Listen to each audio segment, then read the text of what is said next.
Hello, welcome back to the Watford Way for Millwall 1, Watford nil. And my reaction to what was a very tepid and dull game of Championship football. We were the only match live on Sky Sports yesterday, so the eyes of everyone in the United Kingdom was very much on Watford versus Millwall. And once again, Watford did not deliver in front of the watching eyes.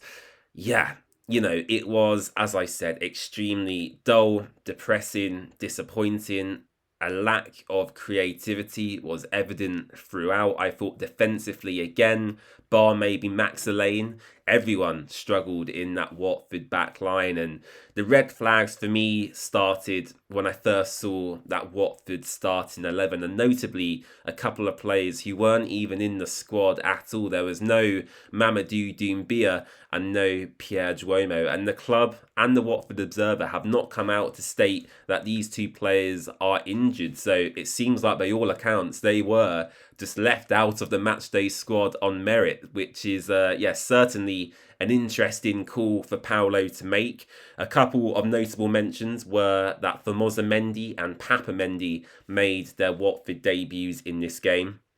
I thought Formosa Mendy in the right wing back role really struggled, but I think that's fine because it's not his natural position. PAULO, put really just a ball playing centre back in quite an attacking wing back role, which for me, didn't make too much sense. And I saw a lot of people criticising Formosa Mendy on social media after the match, but I felt given the circumstances, he did okay. Yes, we got exposed down that side a few times, but it's not his fault. PAULO choose to put him there. We had James Abankwah on the bench, who is a much more natural player to go into that right back position. So I found that selection odd. We had Papa Mendy in midfield alongside Imran Louza and Hector Cipriano, and I thought Papa Mendy actually looked really bright. He was one of the more energetic players on the pitch. He was darting around all over the place, actually trying to find little pockets of space. A couple of unnecessary fouls. I think it was his foul actually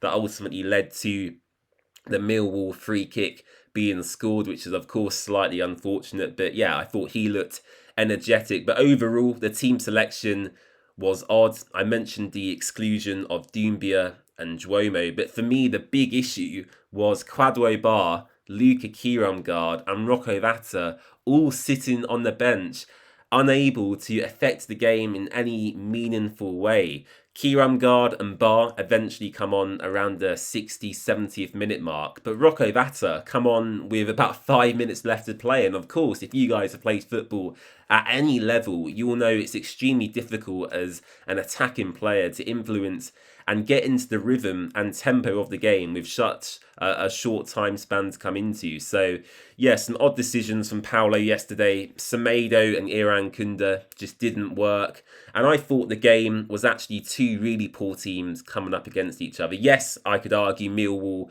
probably edged it, which they did. They ultimately scored the goal and created the bigger chances from open play. They probably should have won by 2 or 3-0, to be honest with you.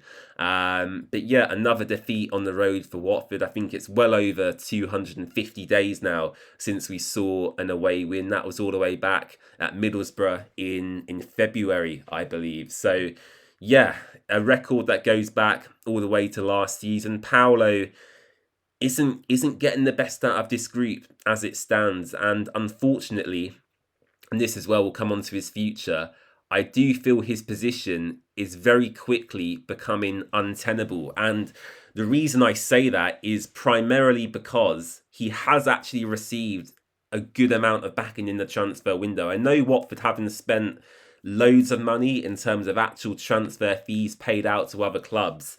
But when you look at the players we've brought in, bar one or two, I would argue, the squad is vastly improved on last season. The only player out injured now, really, is Georgi Shakvatadze. He's been out since April time, really, and we're unsure as to when he will return. So PAULO pretty much, bar a couple, has everyone at his disposal, which is why I felt yesterday was so important to put a real statement down, actually, and get the momentum going once again. Because when we had the Swansea game and then when we subsequently beat QPR, I was feeling quite positive and confident, but yeah, that's very quickly gone out of the window now. And I do feel if he fails to beat Hull City this weekend, I think he'll be gone before he even gets a chance to play Portsmouth next Wednesday. So yeah, a big opportunity this weekend for PAULO to really rescue his Watford future. I do think we are at that stage already now.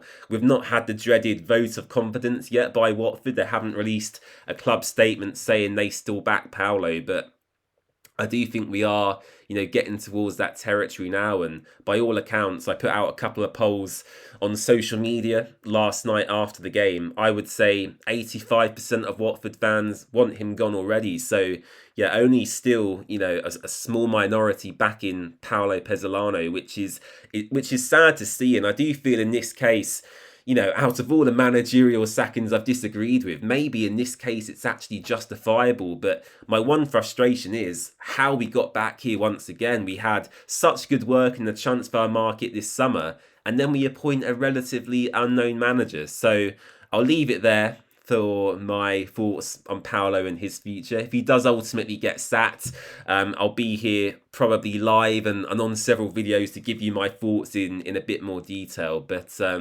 yeah, I'm very concerned, very worried. And the club was saying we're looking to get promoted this season. Well, I'm looking down towards the bottom of the table, hoping not to get relegated as things stand. So, yeah, certainly a change of fortunes for Watford in the early stages of the season. But plenty more matches to go.